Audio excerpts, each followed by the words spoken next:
오늘 함께 보실 하나님의 말씀은 에스겔 2장입니다. 말씀 봉독은 9절에서 10절까지 하겠습니다.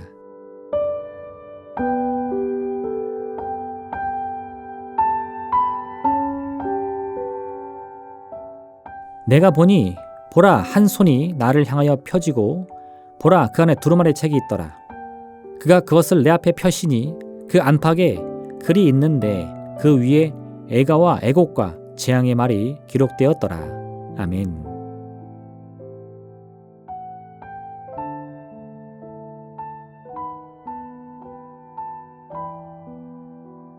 에스겔 2장은 에스겔이 하나님의 선지자로 부름을 받는 모습을 그리고 있습니다. 하나님께서는 에스겔의 입에 말씀을 넣어주십니다. 그런데 그 말씀은 다른 선지자들과 마찬가지로 애가와 애곡으로 가득한 재앙의 말씀이었습니다. 기원전 593년 예루살렘은 아직 무너지지 않았습니다. 바벨론의 한 차례 거센 공격으로 큰 피해를 입고 많은 백성들이 포로로 끌려갔지만 유다의 백성들은 여전히 예루살렘이 안전할 것이라 생각했습니다.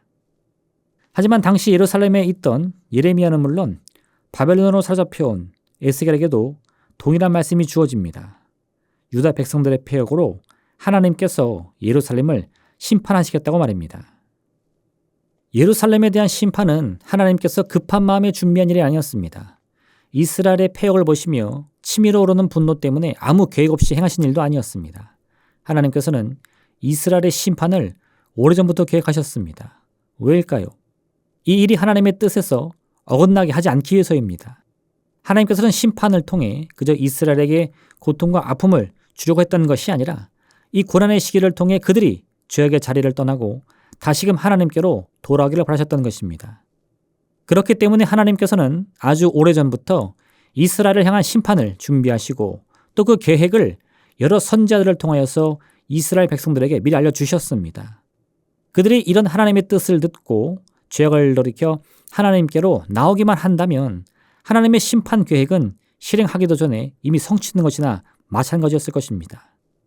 하지만 이스라엘 백성들은 끝까지 마음을 돌리지 않고 하나님의 뜻을 따르지 않았습니다. 그런 백성들의 태도로 인해 하나님께서는 준비하신 재앙을 그들에게 내리지 않을 수가 없었던 것입니다. 결국 이스라엘과 유다의 멸망까지도 하나님의 섭리 안에서 이루어진 일이었습니다. 그리고 이러한 사실은 예루살렘이 완전히 파괴되고 무너진 이후에도 하나님의 백성 이스라엘은 여전히 하나님께 버림받지 않았으며 하나님께서는 그들을 포기하지 않으셨음을 나타내는 증거였습니다. 하나님은 인생이 아니시니 시건치 않으시고 인자가 아니시니 후회가 없으시도다. 어찌 그 말씀하신 바를 행치 않으시며 하신 말씀을 실행치 않으시랴. 하나님은 감정에 따라 우리를 대하시는 분이 아닙니다. 기분이 좋으면 축복하시고 기분이 상하면 재앙을 내리시는 그런 분이 아니십니다. 모든 것을 우리를 향한 본래적인 뜻과 섭리를 가지고 행하시는 분이신 것입니다. 나 여호와가 말하노라. 너희를 향한 나의 생각은 내가 안 하니 재앙이 아니라 곧 평안이요 너희 장래에 소망을 주려는 생각이라.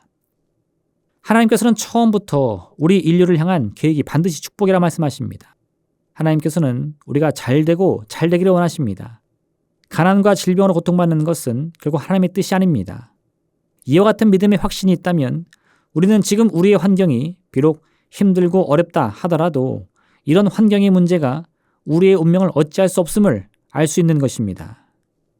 아무리 깊은 질병도, 문제도, 고통도, 슬픔도 우리를 절망과 죽음으로 내몰 수 없습니다. 우리 삶과 운명은 오직 우리를 향한 하나님의 섭리 속에 놓여있기 때문입니다. 이스라엘이 블레셋과 전쟁을 벌이는데 사울 왕 당시 이스라엘은 철기를 다루는 기술이 없었습니다. 오직 왕이었던 사울과 그의 아들 요나단만이 철로 된 무기를 가질 수 있었습니다. 하지만 블레셋은 이미 철기를 다루는 기술을 가지고 있었기 때문에 블레셋의 모든 군대가 다 단단한 철제 무기를 가지고 있었습니다. 이런 상황에서 이스라엘 군사들은 수적인 열세마저 겹쳐 고전을 면치 못하고 있었습니다. 그때 사울의 아들 요나단이 자기의 무기를 드는 소년을 데리고 블레셋의 진영을 향해 나아갑니다. 그리고 이때 요나단은 이와 같이 고백합니다. 요나단이 자기의 무기를 든 소년에게 이르기를 우리가 이 할례 받지 않은 자들에게로 건너가자. 여호와께서 우리를 위하여 일하실까 하노라. 여호와의 구원은 사람이 많고 적음에 달리지 아니하였느니라. 그때 요나단이 블레셋 진영을 향해 나아간 사실을 알지 못하는 사울 왕은 이 전쟁의 승패를 장담할 수 없기 때문에 하나님의 법궤를 이스라엘 진영으로 가져올 것을 명령합니다. 하나님의 법궤의 힘을 빌어 전쟁의 승리를 보증받고자 함이었습니다. 하지만 이미 블레셋을 향해 나아간 요나단을 통하여 블레셋 진영은 큰 혼란을 겪고 있었습니다. 이를 본 이스라엘 군사들은 즉시 요나단에게 합류하여 손쉽게 블레셋의 군사들을 물리칠 수 있었습니다. 요나단은 처음부터 이 전쟁의 승리를 확신하고 있었습니다. 하나님께서 이스라엘 군사들의 참된 통치자임을 믿었기 때문입니다. 하지만 사울 왕에게는 그런 확신이 없었습니다.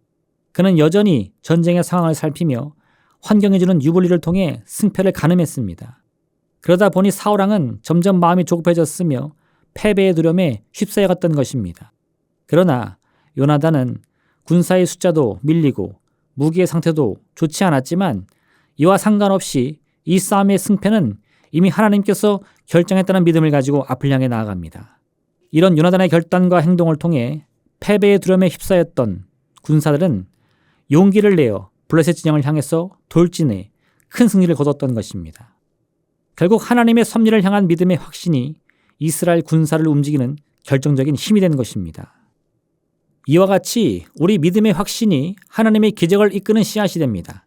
그 씨앗만으로는 아무것도 할 수 없는 것처럼 보이지만 이 씨앗을 땅에 심고 물을 주고 온 힘을 다해 인내하며 때를 기다리면 이 씨앗은 싹을 틔우고 가지를 뻗어 크게 자라나 언젠가는 온 가지마다 풍성한 열매를 맺으며 그 결실을 우리에게 가져다 주는 것입니다. 기적은 아주 작은 믿음으로부터 시작합니다. 사람들은 그 믿음이 너무 작아 보잘것없다고 여기지만 예수님께서는 그 작은 믿음으로도 아주 큰 결실과 기적을 경험하기에 충분하다 말씀해 주십니다. 그러므로 오늘 하루 이와 같은 믿음의 씨앗을 마음에 품음으로 그 결실이 가져다주는 하나님의 놀라운 기적을 체험하는 귀하고 복된 하루 보내시기를 바랍니다. 기도하겠습니다. 사랑의 하나님 아버지, 우리의 이 믿음의 씨앗이 우리의 운명을 바꿀 수 있는 기적의 열매인 것을 알게 하여 주옵소서. 지금은 너무 작아 그 힘이 미약하게 느껴지겠지만 하나님, 그 믿음을 포기하지 않는 자마다 믿음의 반석 위에 든든히 서게 될 줄로 믿습니다. 믿음의 결실을 맛보게 될 줄로 믿습니다. 그 믿음이 가져다 주는 운명의 변화를 반드시 체험하게 될 줄로 믿습니다. 그러므로 오늘 하루 오직 믿음 가운데 주님만 바라며 주님만 의지하게 하여 주옵소서. 어떤 인생의 문제 가운데도 우리에게 승리를 가져다 주시는 하나님의 약속의 말씀을 믿고 의지하고 힘써 고백할 수 있는 우리의 삶이 되게 허락하여 주옵소서. 예수님의 이름으로 기도합니다. 아멘. 하늘에 계신 우리 아버지, 아버지의 이름을 거룩하게 하시며 아버지의 나라가 오게 하시며 아버지의 뜻이 하늘에서와 같이 땅에서도 이루어지게 하소서. 오늘 우리에게 일용할 양식을 주시고 우리가 우리에게 잘못한 사람을 용서하여 준 것 같이 우리 죄를 용서하여 주시고 우리를 시험에 빠지지 않게 하시고 악에서 구하소서. 나라와 권능과 영광이 영원히 아버지의 것입니다. 아멘.